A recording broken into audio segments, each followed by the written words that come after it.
I know today's video is getting a little bit long. There's just two topics that I need to shortly address. The first is what's called T-line pulse response. In digital signals, the transmission of information is presented as binary pulse trains of ones and zeros, where a logic 1 is represented by a logic high voltage, typically 3.3 volts or 5 volts or something like that, and a logic 0 is represented by a low level voltage, typically 0 volts or ground. Pulsed signals such as these experience the exact same electromagnetic effects that we just described, and we can analyze the voltages that they'll induce on conductors using bounce diagram techniques. There's just one small modification that needs to be made to account for the fact that the binary signal is not always on. It's switching between two states. In our previous analysis, we connected a battery, right? We had a battery connected to the circuit. In this case, we've got basically a switch that's, opening and closing. And to do this, what you would do is you would just plot the bounce diagram for the voltage that is associated with the on state of the binary symbol, and that's what I've done here. We've got V1 plus, the reflection coefficient at the load times V1 plus, the reflection coefficient at the load times the reflection coefficient at the source times V1 plus, etc., etc., etc. And so that's the bounce diagram we just developed in the last Windows, or the last video, as if the pulse were actually a DC supply. Then what we're going to do is we're going to apply a kind of a filtering window to the data that has a width of t. And we're going to apply that to the bounce diagram, and that's what I've done here. If the pulse width here is, I'm calling it t0, what you do is you just apply a little window to the information, and whenever you're trying to figure out what the voltage is at any point in time along the transmission line, you will only sum up the voltages that are contained within this window. So if I were interested in the value of the voltage along the transmission line for a binary function, I have to apply this windowing technique. There are also two special terminations called a short and an open that I'd like to introduce at this point. A shorted T-line is one in which the load has 0 ohms of resistance. Sorry, 0 ohms.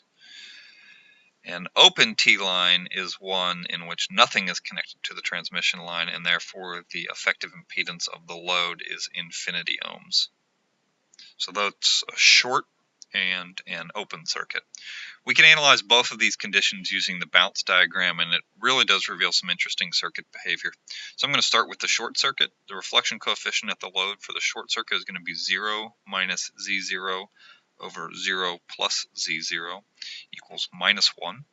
And what that is saying is the entire voltage wave is inverted and then reflected back at the load impedance and delivered back towards the generator.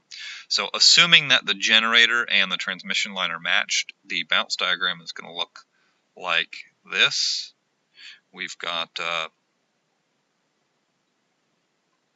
V over 2 getting sent towards the load, and then we've got minus V over 2 getting reflected back towards the generator. And that it takes whatever the one-way propagation time is, and that takes 2 times whatever the one-way propagation time is. So if we were to plot this as at the input end of the transmission line, we see that initially the battery voltage V over 2 appears at the input end of the transmission line, and it stays that way until 2t seconds later, where we get V over 2 plus minus V over 2 is 0 volts. So we see that even though this is actually for the short circuit, we see that a pulse of voltage appears across the short circuit with value V over 2. If we were to look at the output end, or the load end of the transmission line, there's no voltage initially. At time t, we get V over 2, but instantaneously we also get the reflection.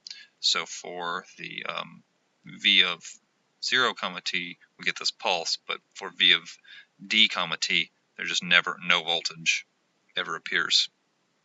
What we see is the presence of the short is not known to the generator until 2t, creating this pulse response. So now let's look at the open circuit, and the reflection coefficient for the open circuit is just going to be equal to infinity minus z0 over infinity plus z0, and that gives us a value of positive 1. What that is saying is the entire voltage wave is reflected back. So if we were to plot that bounce diagram, d t equals 0, d equals 0, again assuming that the V source is equal to, the resistance of the source is equal to Z0, we get a value of VB over 2, or the battery voltage over 2, or V over 2, whatever you want to call it. The entire voltage gets reflected back, so VB over 2. And that takes T, and it'll reach the input end back at 2T. If we were to plot these, V of 0, T is going to look like this. We've got VB over 2, and it's the voltage VB over 2 until 2T. So we've got VB over 2 and VB, and that step-up function there occurs at 1T, 2T. And then if we were to plot V of D, T, we see that no voltage appears until 1T, and at 1T, all of a sudden the voltage at the load end jumps up to VB over 2 plus VB over 2, which is just VB. So what we see is that the battery voltage immediately appears halved at the input end of the load and eventually rises to VB at 2 times one-way propagation time. At the load end, the open circuit voltage is 0 until 1T, and then it rises directly to VB after that. So thanks for the little bit of extra time there.